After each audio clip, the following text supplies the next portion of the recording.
Good morning, sir. Good morning. Sorry for the interruption.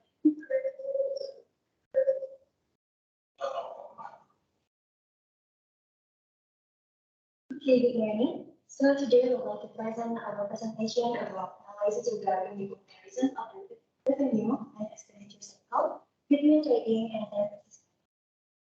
The company that we took as for the trading company is Isabel. Isabel is a retail company that mainly sells furniture items.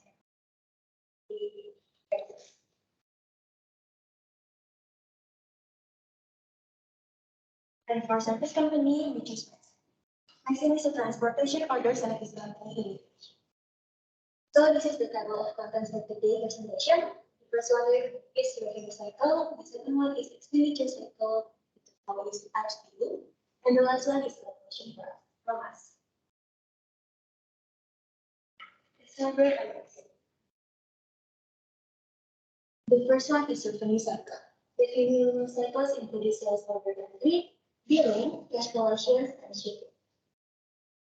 The similarities between Maxim and Ace Hardware is that they are using almost the same system of application, and after customers complete the order, the invoice will automatically appear included the discount and the shipping fee.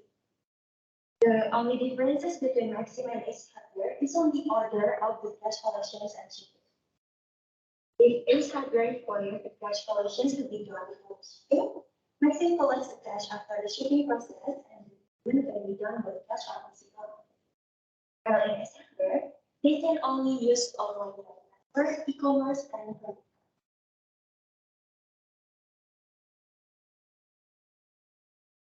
Next one, we're going to discuss about the expenditure cycle. The main cycle of the expenditure is ordering supplies, and then receiving supplies, approving suppliers' invoices, and the last one is the cash disbursement. Between the Ace Hardware and Maxim, the expenditure cycle is almost the same, but the difference is only at the method they use. So Ace Hardware, as a retail company, they not only have to buy supplies such as jacket or helmet for the drivers, or maybe equipment, the car. Ace Hardware also have to buy retail products for many suppliers, such as Frisco, Indigo, or Kels, and many furniture and equipment businesses. While Maxim only buy supplies such as office supplies and equipment. So that's why the expenditure cycle between Ace Hardware and Maxim is much complicated. The Ace Hardware is more complicated than Maxim. That's why Ace Hardware have to use ADI system or ADI software to process each transaction of this all expenditure until the order is finished. While at Maxim, they don't use ADI system. So in conclusion, the cycle between expenditure and revenue cycles at Ace Hardware and Maxim has almost the same cycle, but the only difference is in the revenue cycle is the order of the cash collection and the shipping. Why does that happen? Because retail company such as Ace Hardware, they want to have zero risk for the payment. They didn't want to the customer to let out and don't make payment. So that's why the cash collection has to be done before the shipping. While in Maxim, they done the payment after they ship the services. So that's all for us. Is there any questions? If you want to see it next to you, this is the base cover.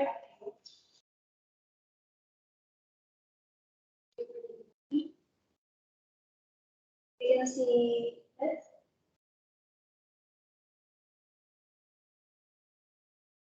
So this is the sales order entry.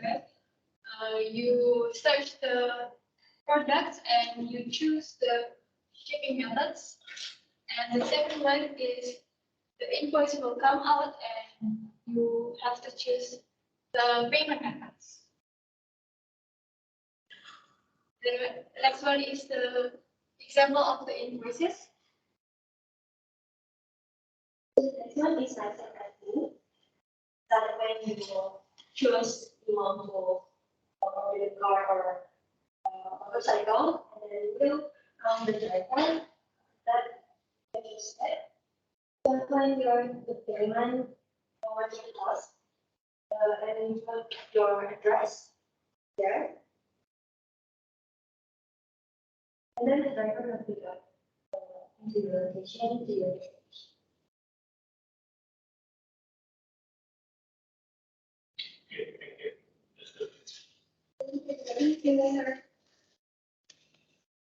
I don't think the word shipping can be applied to that same services. From point A to point B. So I don't think a lot of people might be called as a shipper. That's okay. I get what you're trying to say. Another thing about Maxim and also Gojek, if you like, or Uber and Grab. One could argue that their services are not really transportation services. Their main services is intermediary between the customer and the owner or the driver, the owner of vehicles and the driver. So that's basically companies like Maxim, Grab, or Gojek did. Okay. So they don't really provide transportation, they just provide system, mechanism, payment system to get customer and driver together and enable transaction with it. That's it. Okay. Thanks. So, group 2, who will present?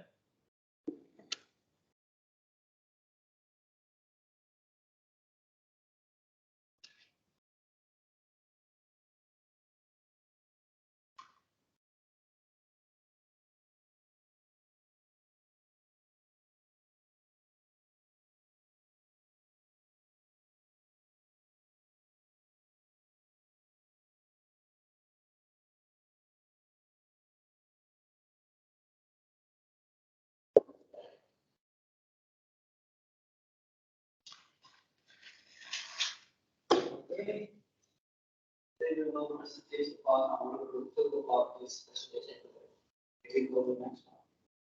Easiest to ask about, we should know about the trading company and that one first, but I think all of us know what is the definition. Okay, we choose the trading company is hypermarket for us because we see hypermarket in Jogja, for example, in Hartono. I choose this one because this is more like usually we get found it every day in my daily life and go there to shopping like that. So it's service, and yeah, just this one, but Grab, we want to say about.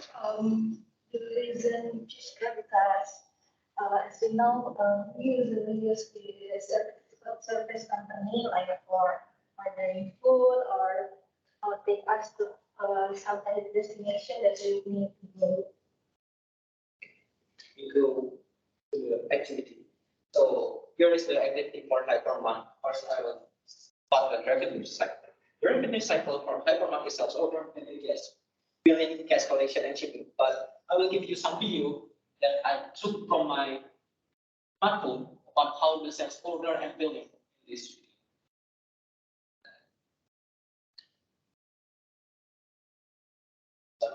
Okay. This is how we order, for example, the application by hypermarket. So, yeah, first, if you don't have, You should enable the system sound. yeah, enable this, but I don't know. Okay, I will download by. So sorry about this. Yeah, this is about visual the location. This is how we order. We can choose the high cart or the hypermart. This point and on that So next one is just about the location.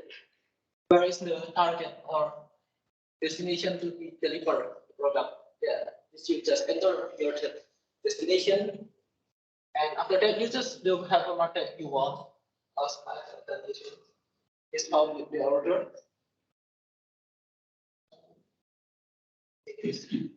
Yeah. Next one you can choose the product. It's so many product that you can see. The product. For example, we put this one, and we want the third one. Okay, and then we check out. And this is before this, and using register first. Wait a minute.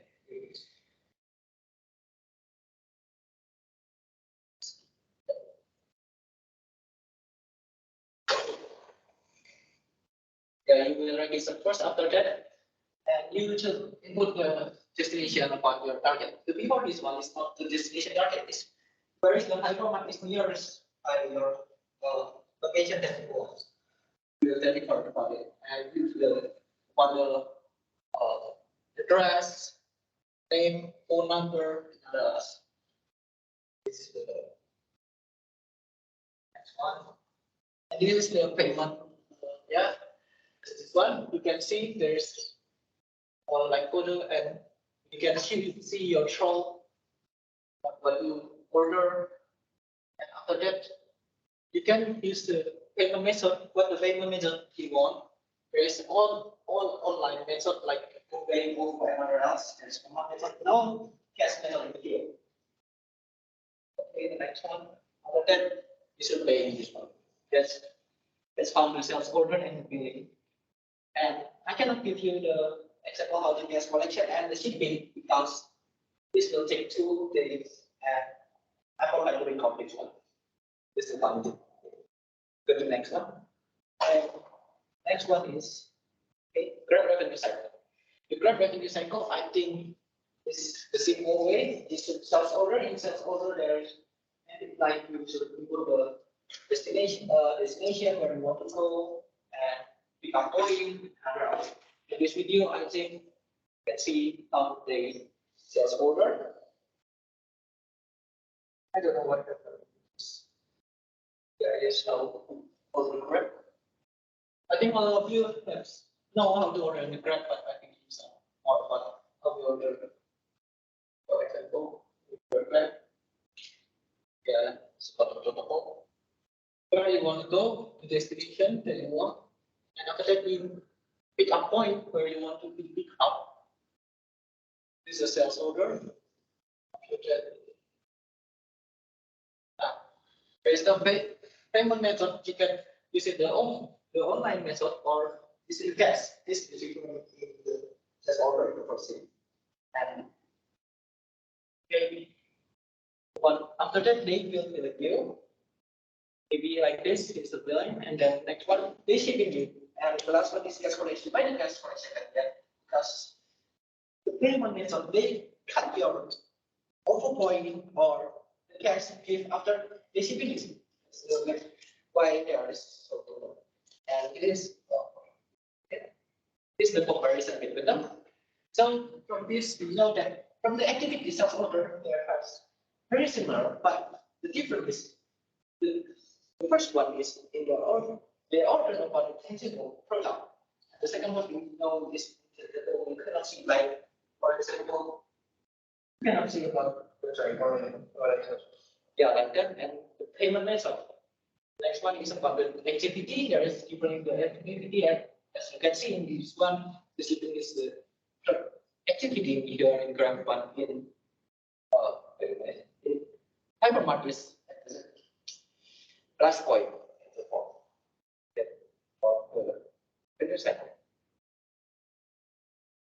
And the next one is the expenditure cycle. There's 4 activity expenditure cycle. The first one is order material, supplies, and services, and this one is the basic material. And then the third one is the full supplier invoice, and the fourth is cash distribution. So in the order material or supplies for hypermarket, the hypermart will order goods from the supplies, and for example, they order aqua, so hypermart need to search product that meet their criteria, and then if the suppliers meet the criteria, they will order at the suppliers, and after they order the product, the supplier will send the product that being requested by the hypermart. And the second one is to receive material. So when the supplier deliver the product, hypermart need to check the product if it's the condition and the quantity is correct. After being checked, the fourth one is approved supplier. When the product is as ordered, the supplier will provide invoice, then the hypermart will make sure the payment to pay to the supplier. And the fourth one is cash disbursement. So in this activity, after the money has been disbursed, the accounting staff from the hypermart will update the journal by making summary journal entry. After that, they will posting the entry to the journal ledger.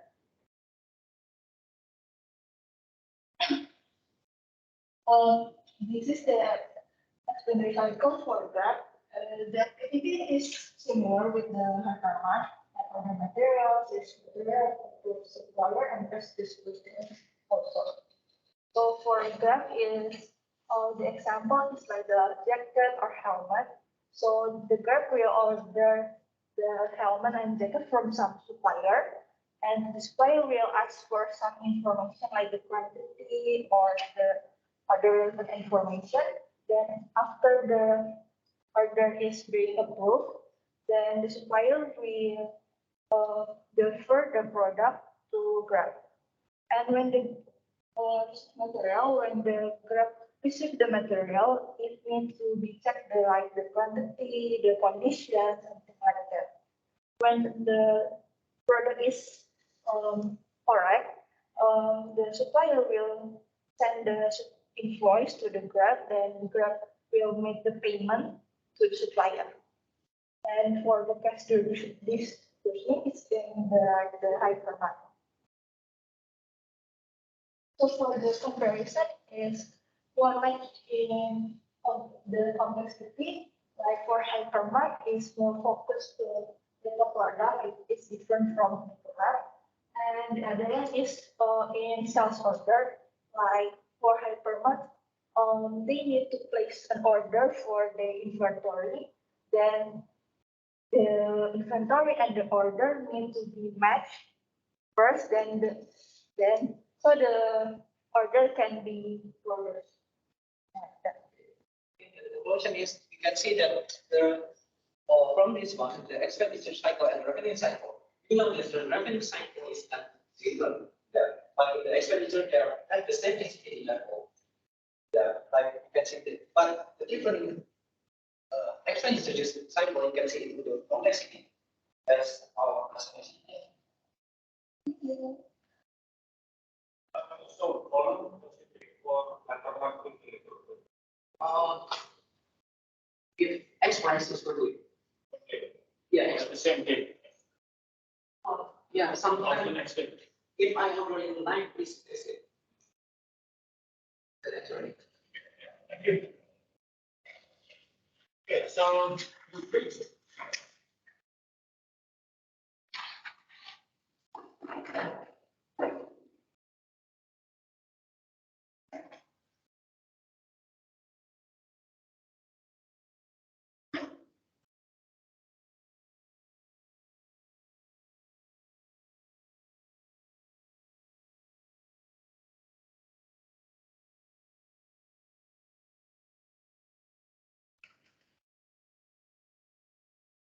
Morning, this is the presentation for output in live reading and live service company.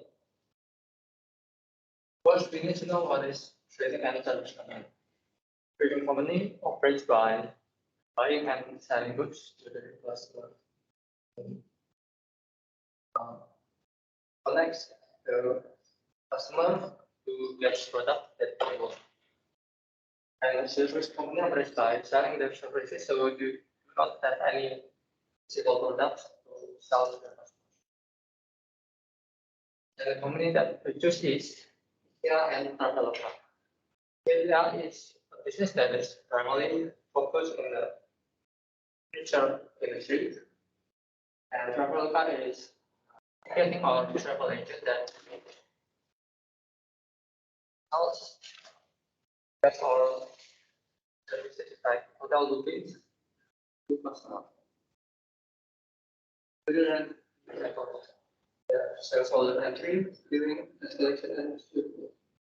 During the sales order entry, yeah, customers can pick the product that they want.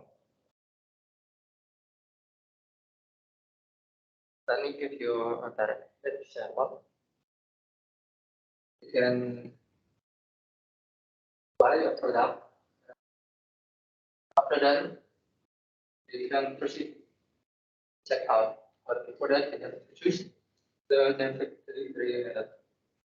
Yes, home delivery, or if you want to click by install. And if it's home delivery, they will need to pay some cost. And after check out, they will can continue to proceed the payment. You can choose the payment, you can use voucher and other things. And after pay, then you will get an invoice and they will send you product.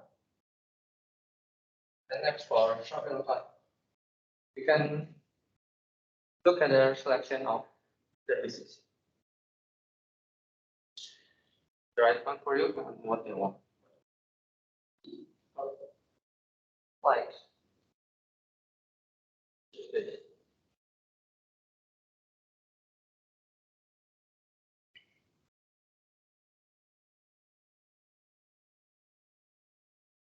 can choose the flight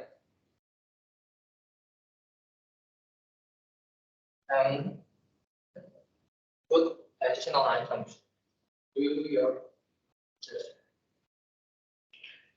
And you can continue your booking, fill in the details of your shop, or maybe the person that you want to buy for.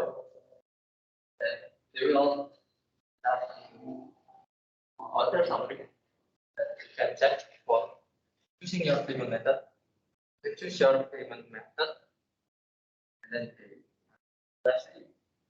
they will send the ticket to your email, and you can also do it.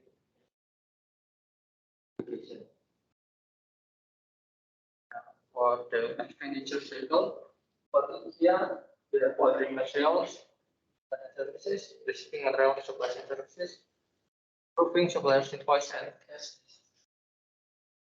They will order furniture according to their orders,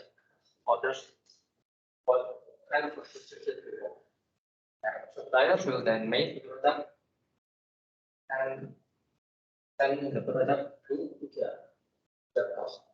And after they arrive at the warehouse, IKEA team will do quality control to check if the furniture are up to their standard. If there's any or some minor things, you can complain and maybe return the product. Then, after all of the quality control done is finished, and the manufacturer, the supplier of IKEA will then send them first.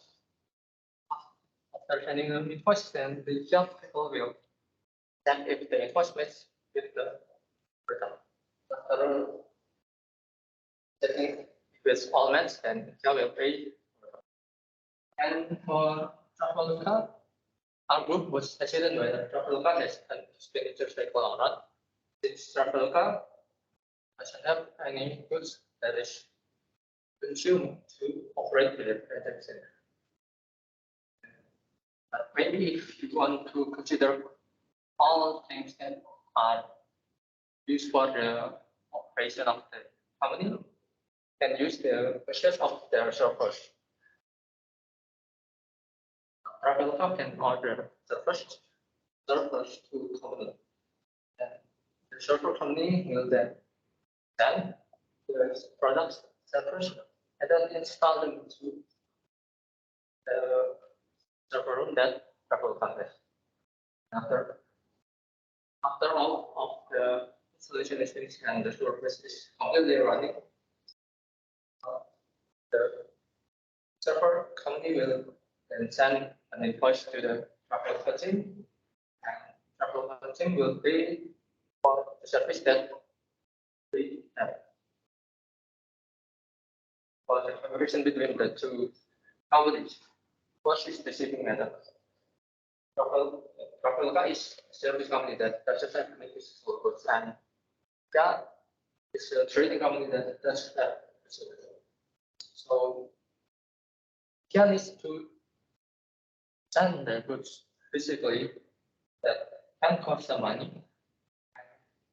Qualify doesn't need to do the physical delivery. You can just send the customer's emails. So that it also reduces the cost of operation. Because of the nature of trading companies, they have stocks of products. Maintaining stocks of products will increase the complexity of an organization's operation. With the increase in complexity, it will also result in increased outcomes. So in conclusion, service company is less complex and does not need as much cost as a trading company. And see that service company mainly focus more on their marketing and innovation team rather than warehouse stock that the trading company. This is all of from our group. Thank you. Thank you.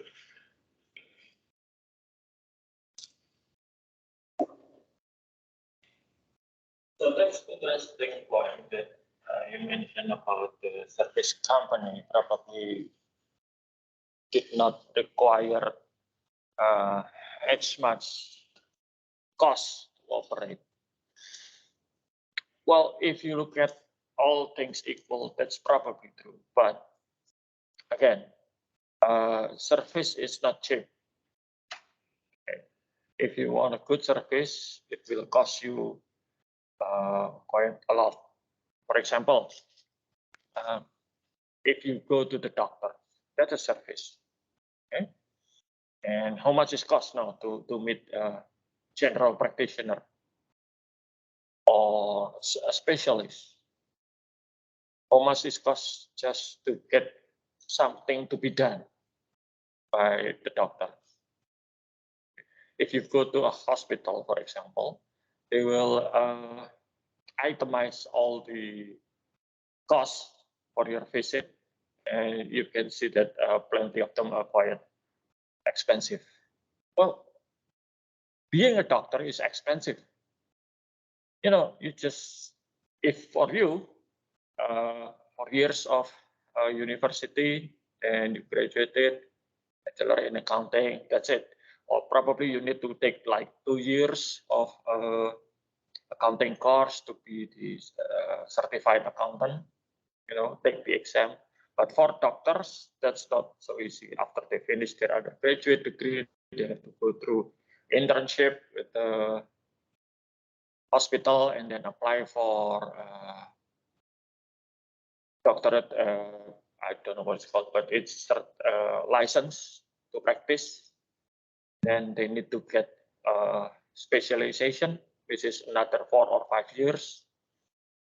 And if you go to a specialist doctor and behind their degree there was a K letter, it means a consultant, that's another 5 years. So let's see, 5, 2, it could be as long as 17 years to become a specialist. That's why if you visit the doctor, that's not cheap. It's quite expensive. When I was in Sydney, the cost to visit a general practitioner is just about $35. Visiting specialist, $160. So it's almost more than 4 times higher. Because it's expensive. Okay. Thank you for the presentation. Now today, like our schedule is to have two actually, two topics, which is human resource and also general ledger. But I'll skip the general ledger for now, and we will discuss the general ledger on the next lecture. I would like to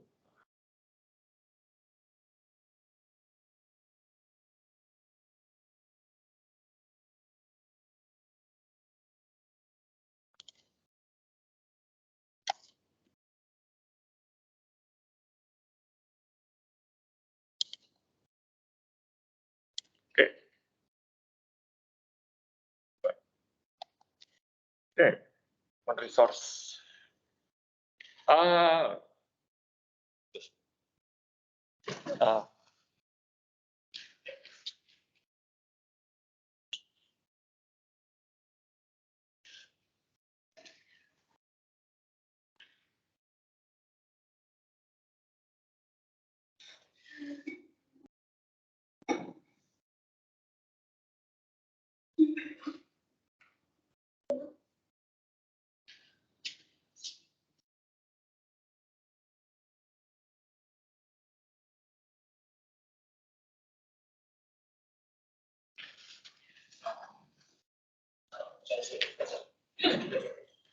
Okay, so human resource. This is quite a complicated matter.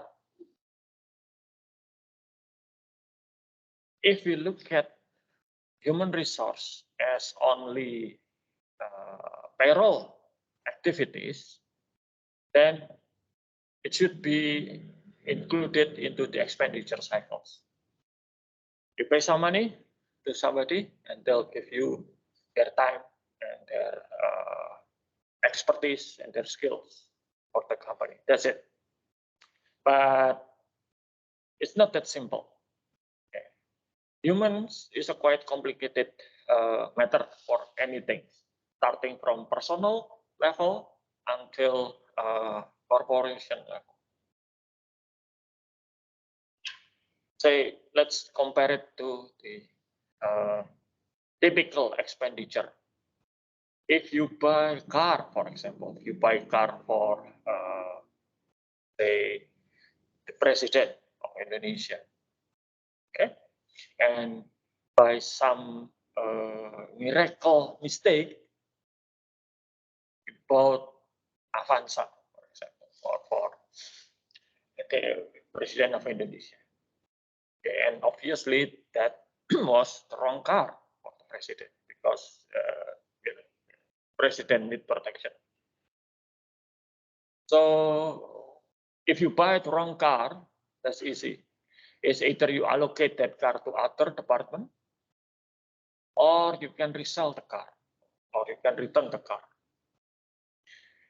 With employee, that's not applicable. Okay? If you recruit the wrong people, then it could be disastrous. Okay? Remember when we discussed control, incompetent staff or incompetent employees is one of the weaknesses of any control. Okay, that's one. Second, you can't just move that wrong person to other department or other function. Okay. Take me as an example. Okay. If somebody asked me to teach building structure at the engineering faculty, that's impossible. Or if somebody asked me to teach financial accounting, again, I couldn't do it. So that's not easy. Fire that person, that will lead to another problem. Can't just fire somebody.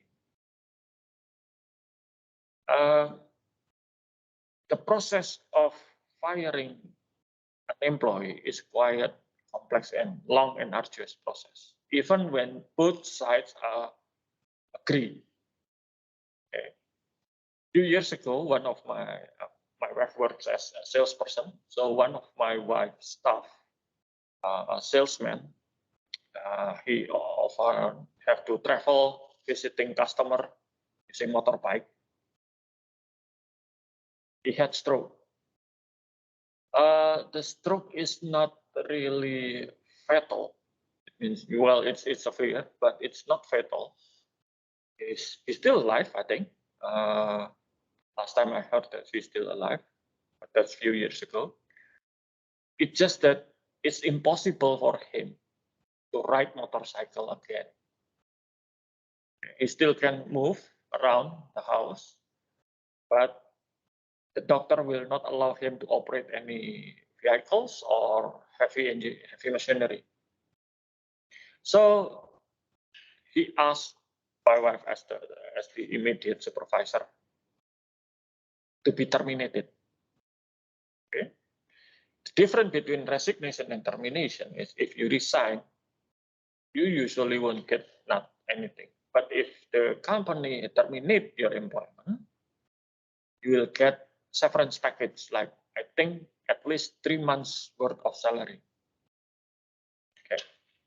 Now, and my wife agreed because she saw that this staff, this salesperson, even though he is a good guy, hard worker, but his health is not allowing him to work properly. So yeah, they agreed.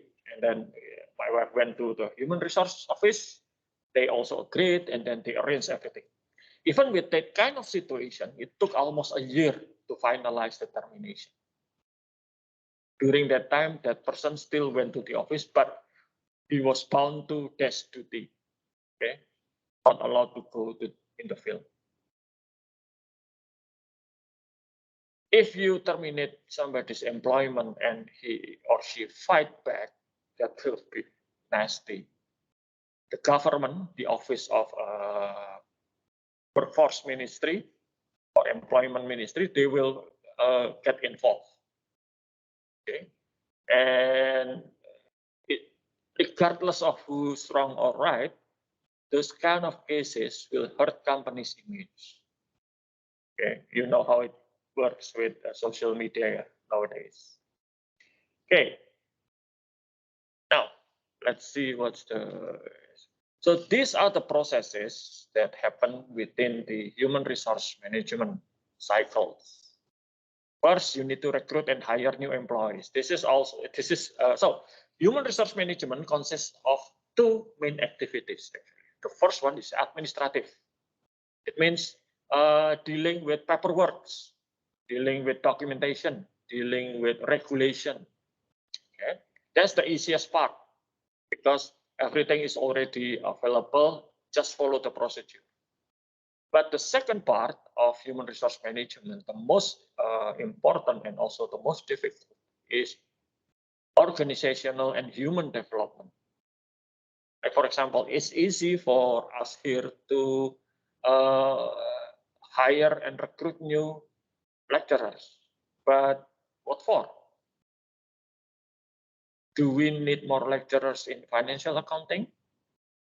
If so, which subspecialization? Banking, small business, corporate finance, what? Okay, that would need to be considered, especially when we send those lecturers for further study for their PhDs. Okay, so that's one thing. Second, we also need to look at the development of that personnel at the personal level. What kind of training they need? What kind of education they need in order for them to carry out their duty competently. So this is quite difficult.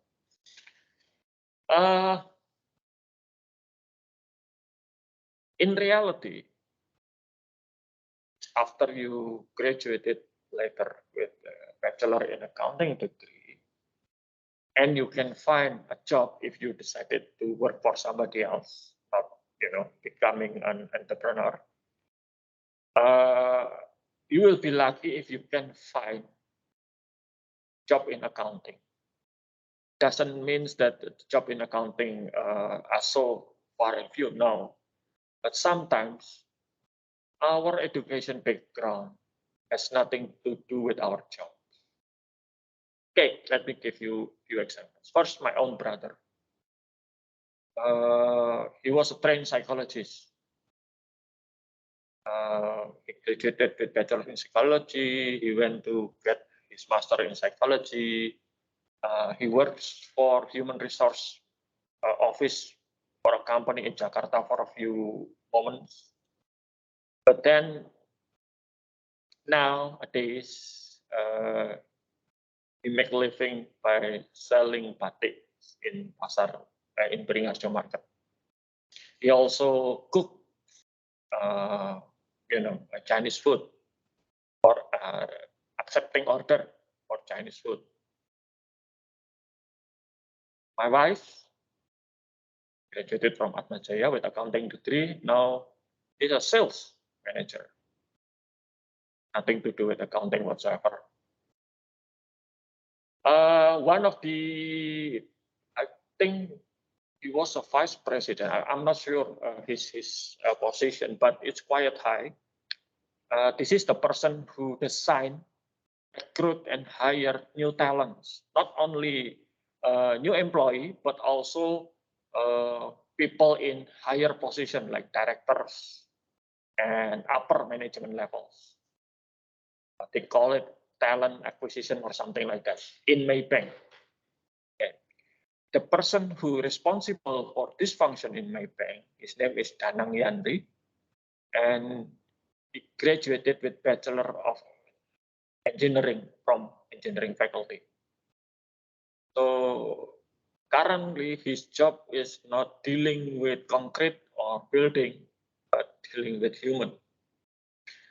Many years ago, the vice president or director for human capital, which is the human resource management for Astra International, person named Sri Martono, he was graduated from ATMI, Industrial Engineering Academy. Okay, so, and I see a lot of this happening. You go to school, you go to university to pursue something that you have passion about. Okay, you like accounting, for example, even though I can't really imagine somebody can loudly say, I love accounting. Okay. But yeah, that's fine. I mean, that's always my advice. That's always my suggestion to any new students that meet me for academic guidance session. If you don't like it, you need to be rationalized. You need to be rational. You pay for it, and I know it's not exactly cheap to be here. And you will be miserable. Will you pay something to make you miserable? I don't think so. You pay something to be better, to be feeling good, to enjoy something, but not to be miserable. So, few of my students, when I saw that their academic achievement is less than desirable, my first question is always, do you want or do you like to be here as accounting student? And most of the time their answer would be no. somebody made them enroll into accounting degree. Some female student a few years ago told me that her desire was to go into interior design. So I said to her, okay, now just go home with your parent and have a discussion, serious but polite and civilized discussion. Tell them I told you to change university or program. My brother, the psychologist that I told you about, the first time after he graduated from high school, he was enrolled into Gajah Mada University.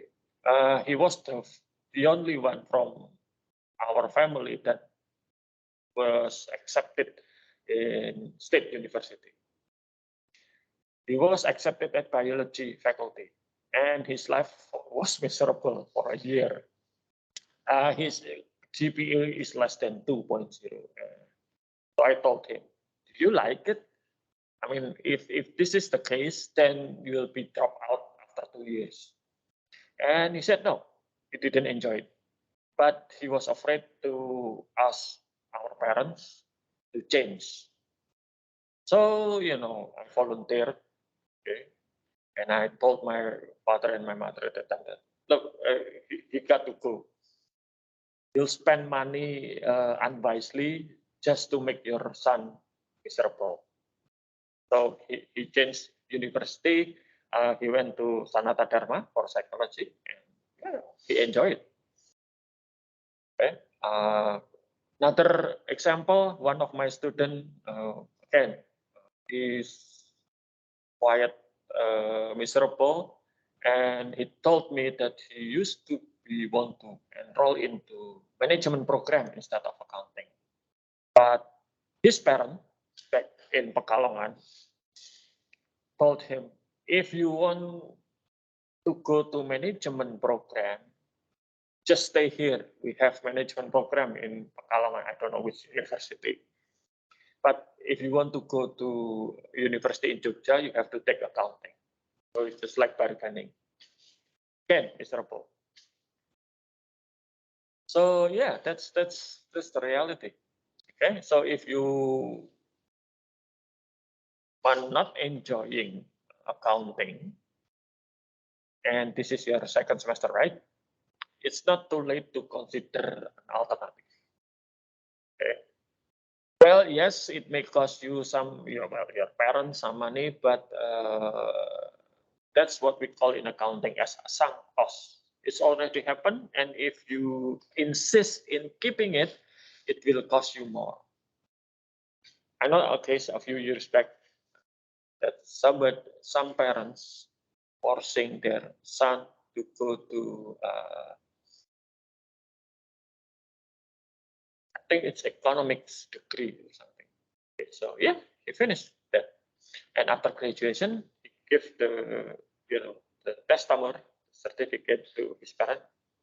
Now, I did this, I fulfill your ways. Now I'm going to do something else. So he went to EC and enrolled into another degree to be an artist. Okay. Not movie artist or something, but I think he ended up become a painter. So that's the difficulties. Okay, and if you went for employment selection, most of the time the employer would not see your education background as important. Okay. They are more interested in your main skills and competence. That's why most of the time the best companies will have, or they will rely on psychological tests and also interview rather than your academic achievement.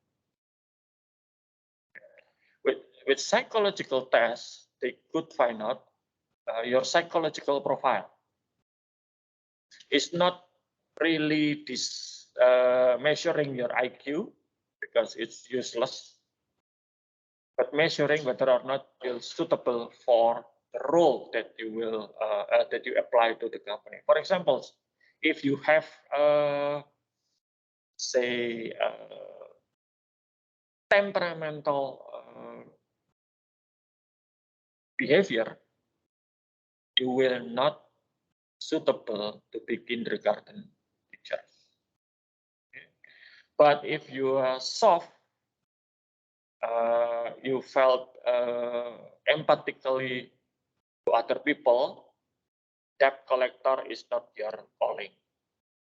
So as easy as that. So if you were rejected because of a failed psychological test, it doesn't necessarily mean that you are stupid or something like that. No, it's just your psychological profile is not suitable for that job. Okay. For banking, for example, working in bank is quite stressful, okay? And there will be a lot of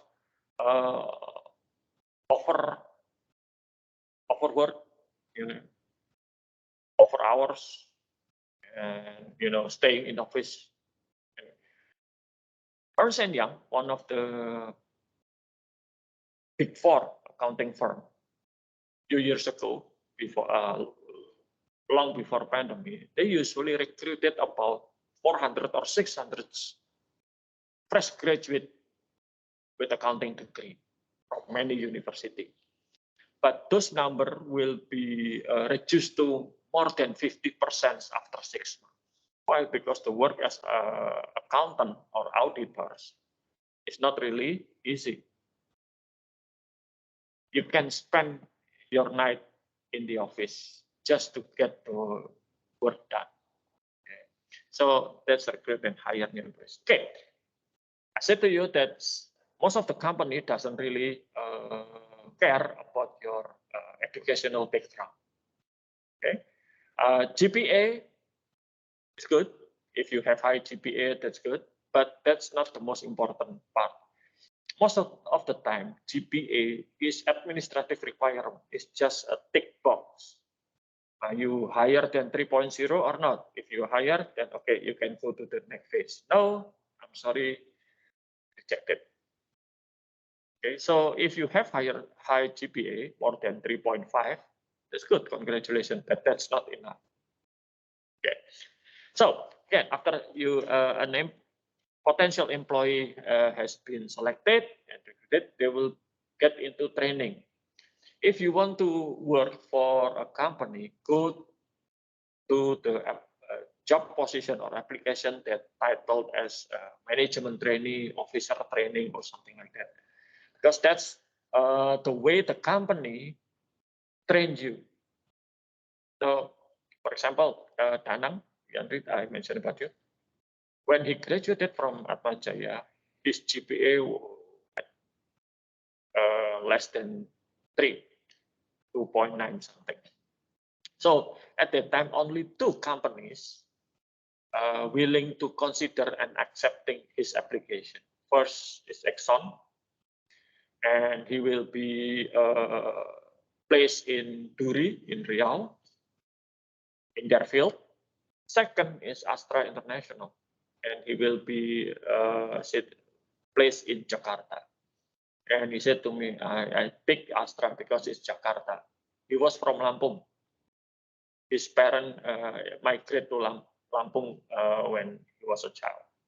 So if he picked Exxon, although it's bigger salary, but nothing to spend, nowhere to spend, he said. You can't spend money in the jungle. Okay. So he went to Astra, and then within that Astra, in Astra, he went through some training. He was assigned to different division of Astra. And then after the end of his management training program, after his years, I think it's 2 years, they found out that his main competence was in the field of human resource, identifying talents, guiding the talents to achieve their true potential, things like that. So they assigned him to that. And the rest is history. He then was hijacked by PEE at that time. That PEE now become Maybank. Okay, after the training, it will be assigned to a job. Like when I was junior lecturer, a program assigned me to teach some classes. Okay. And after you have done your job, it's time for compensation. The main component of compensation is obviously salary, money. And I know that for young people, salary seems an attractive factor. I will not argue, but you need to consider that compensation is so much more than salary. You need to look at the whole package. For example, are they providing health insurance on top of BPJS, for example? Are they providing pension? Are they providing clear career path? Are they provided training if necessary? The one thing that attracted me to become lecturer in Atmajaya at that time was the possibility of further study overseas. Okay.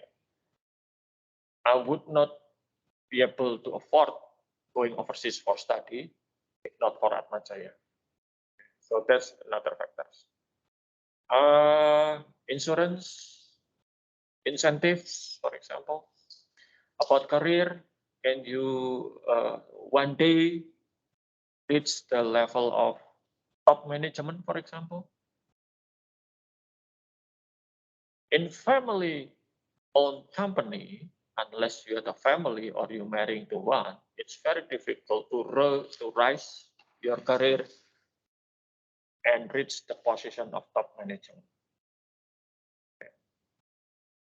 But for professional companies, publicly owned company, usually that's not a problem. Anybody with skills and little bit of luck would be the CEO, for example. But if it is for a state-owned company, that's another problem. You need to have political connection in order to gain a position as top management. Okay, so if you look at the job opportunities, look at the compensation package. Will they give you cars, for example, or subsidy for housing, or whatever? Okay. And then performance evaluation, your performance will be evaluated. My performance is evaluated every semester, some by students, and some by my colleague, some by my bosses, okay, and some by myself. Okay. So it will be calculated usually for deciding whether or not I will receive incentive. Okay.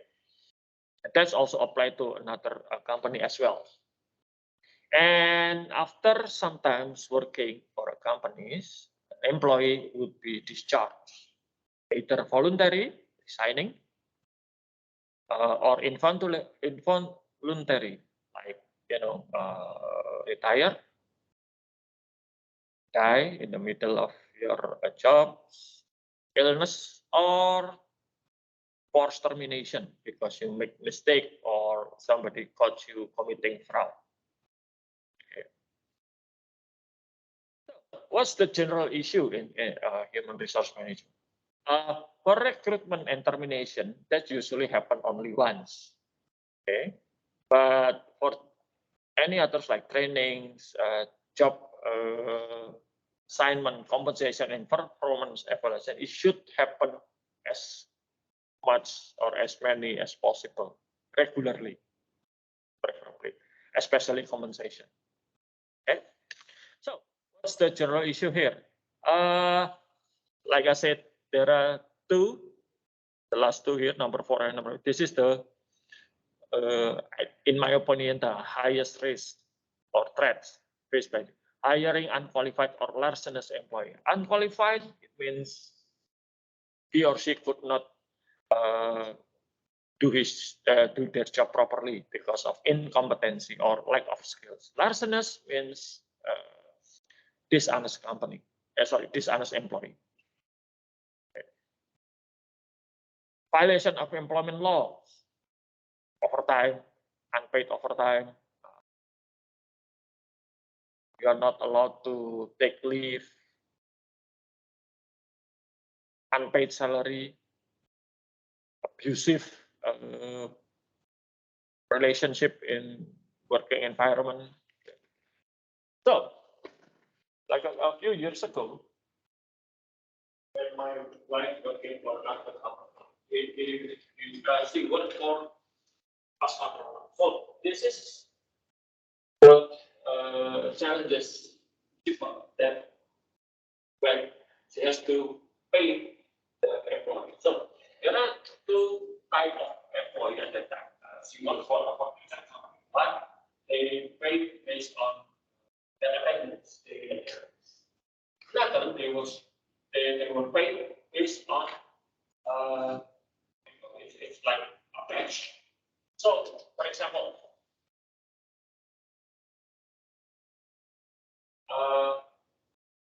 we need 10 batch. So, the group of employees that we should look into, they will be paid 3 million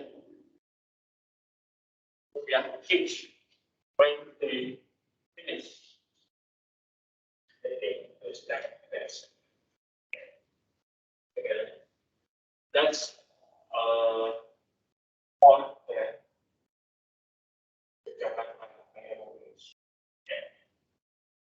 the problem, you're done for 10 tests happening at the 25th.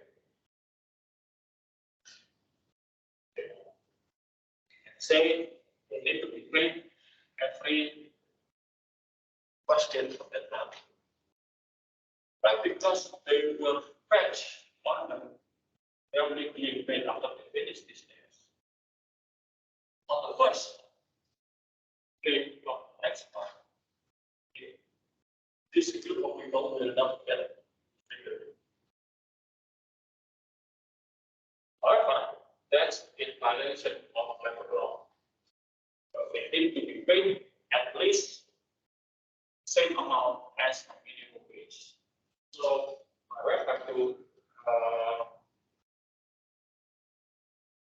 get around this regulation by giving them the minimum wage first.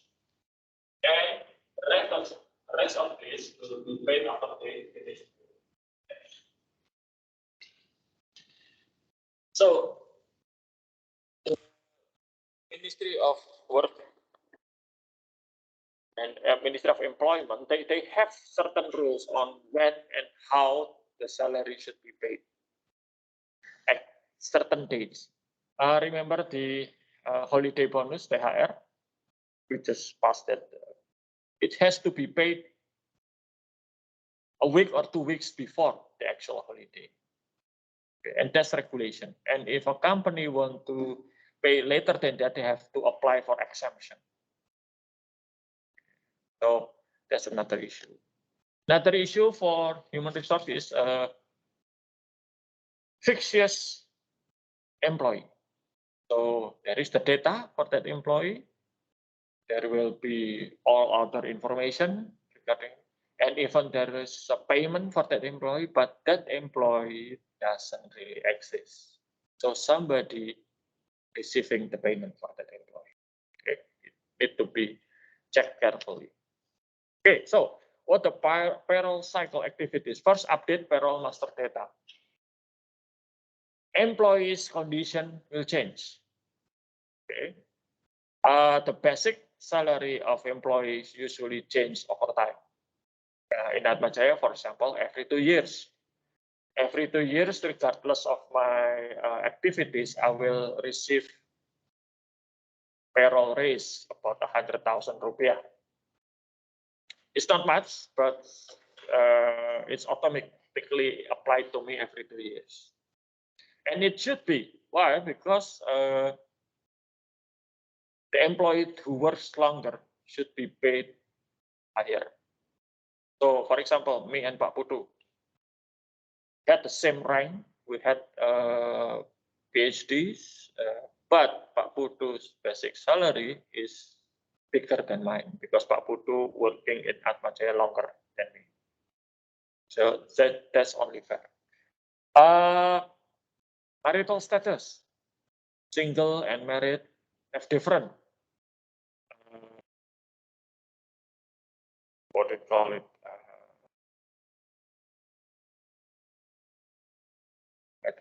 It's not really a salary, but it's kind of payment. So if you're married, for example, when I was married, I give the copy of my marriage certificate, and then suddenly on the next payroll date, there is an item, or it's called, I don't know what's in English, but tunjangan istri. And also every employees here in Atmajaya receive money for purchasing rice. It's about 40,000 per person. So when I was single, I only received, that's about at that time, it's about 5 kilos of rice per month. So when I was single, I received money that can buy 5 kilos of rice. But then after I get married, I received 10 kilos. So after that, when I had my daughter, I received 15 kilos. So changes. Promotion into the higher rank. If I become a professor, then my salary will be different. It's higher. So it needs to be updated. And then validate time and attendance data. This is usually the attendance list. So every time you check in and check out for your attendance, that's also applied to your lecturers. So whenever I reported my activities for the weeks, I'll say that I did this class, when and where, and then they'll check whether or not I really did that class. Now, just look at the students' attendance list. Okay, so that's the validation and verification time.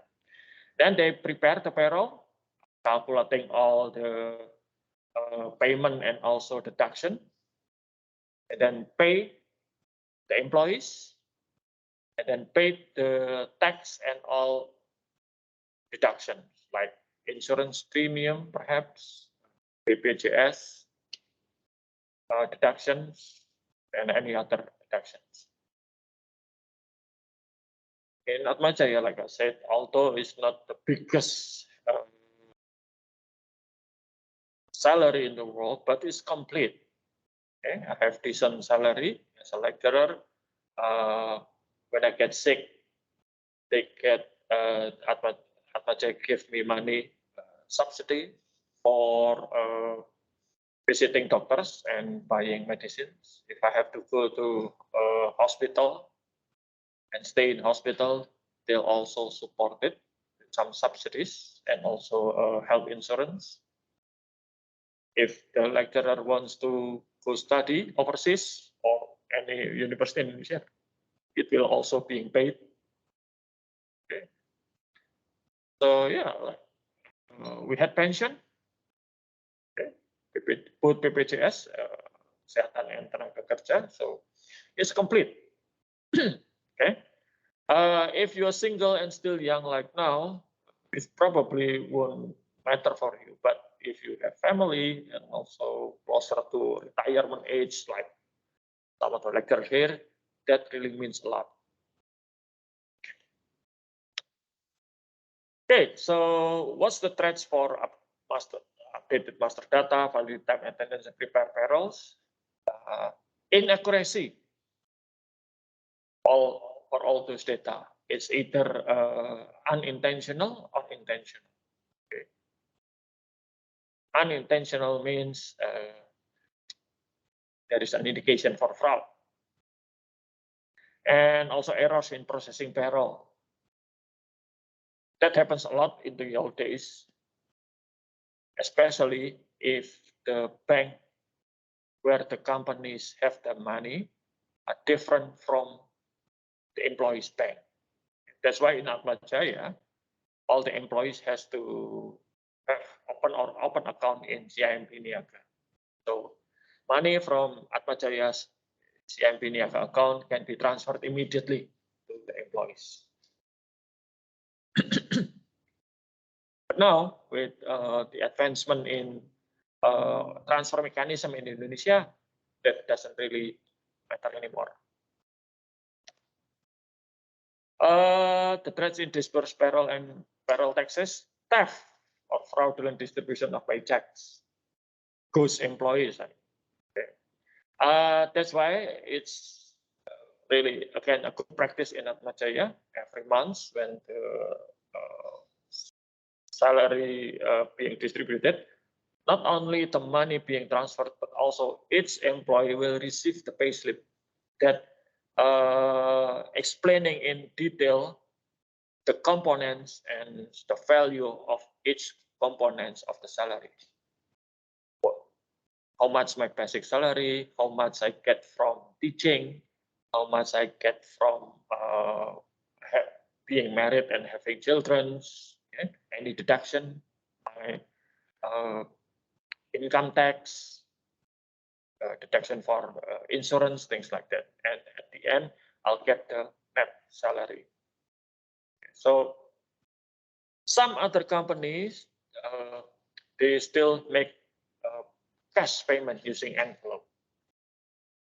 Many years ago, when my wife working for this is a family company actually. So my wife was paid about 3 million a month.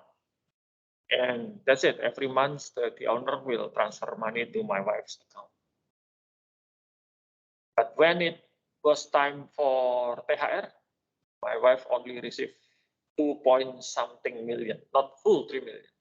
So my wife asking her boss, why did I only receive 2-point-something? Why not full 3 million?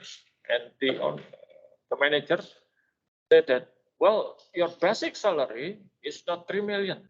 3 million is the total salary, including all the incentive and things like that. Transportation money, bills and things. But it never being specified the detail of the salary. Okay.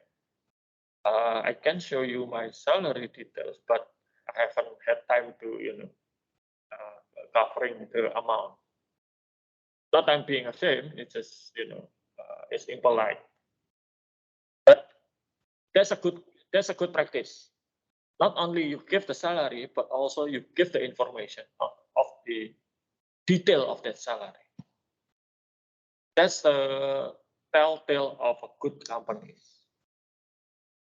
Okay, untimely payments, again, this is a quite sensitive matter. Okay.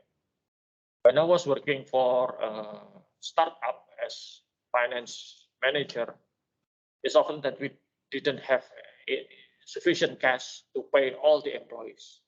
So I will help the salary for manager level employees, myself included, and pay all the staff. We only had like 30 employees, including the director, 5 managers, so 6. So 6 people will not, at that time, would not receive the salary for that month. Okay? But we paid for others staff. And then after we receive payment from our customer, we paid ourselves. Okay. So that's the difficulties and challenge we had. Inaccurate payments again. Even in Atmajaya, sometimes inaccurate payment happens, okay, especially with deduction. But that happens, and it can be rectified and be corrected in the next payment cycle. Now, payroll is not really a difficult concept. Okay, you got your basic salary, all your additional salary, minus all the deduction. That's it.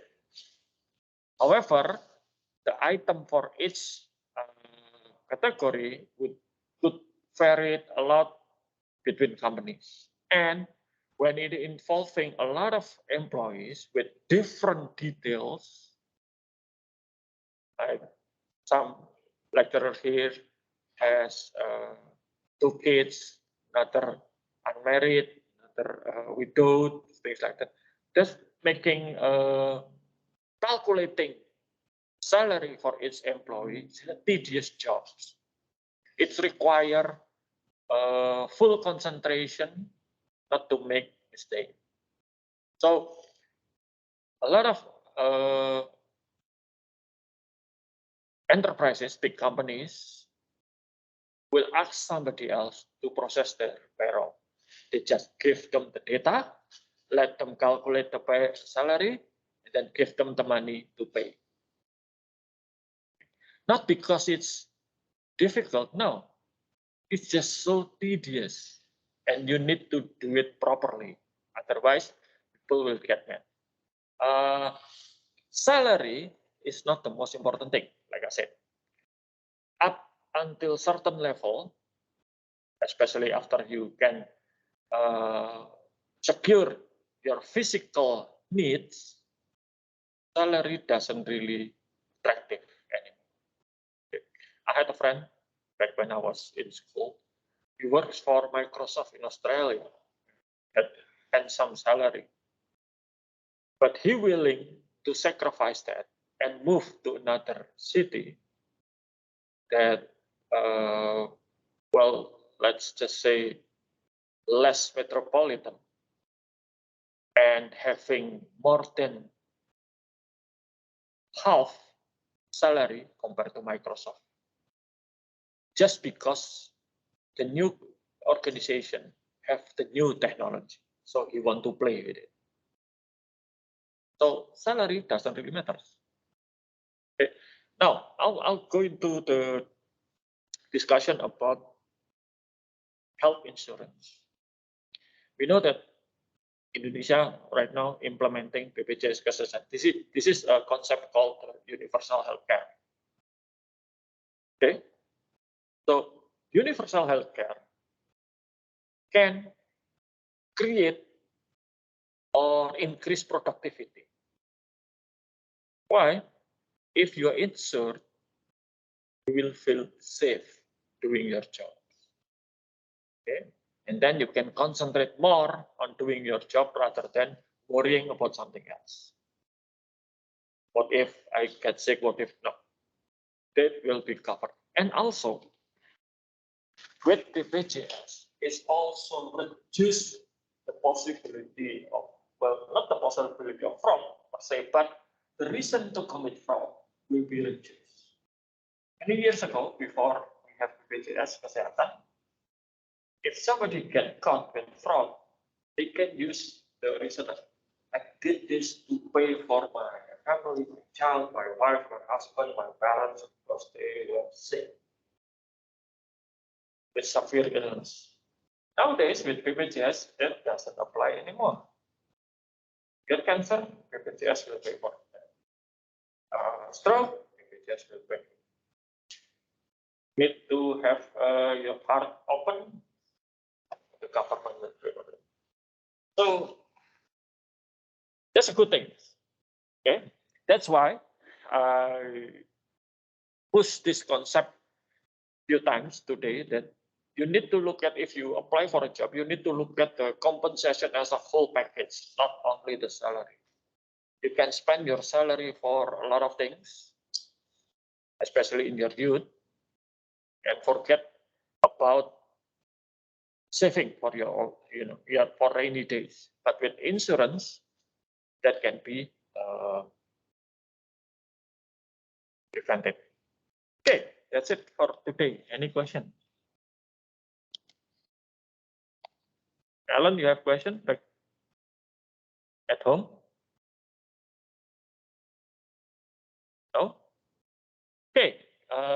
That's it for today. Then we will discuss the human resource next week. Okay, so see you next week. Have a nice day. Yes, Morning.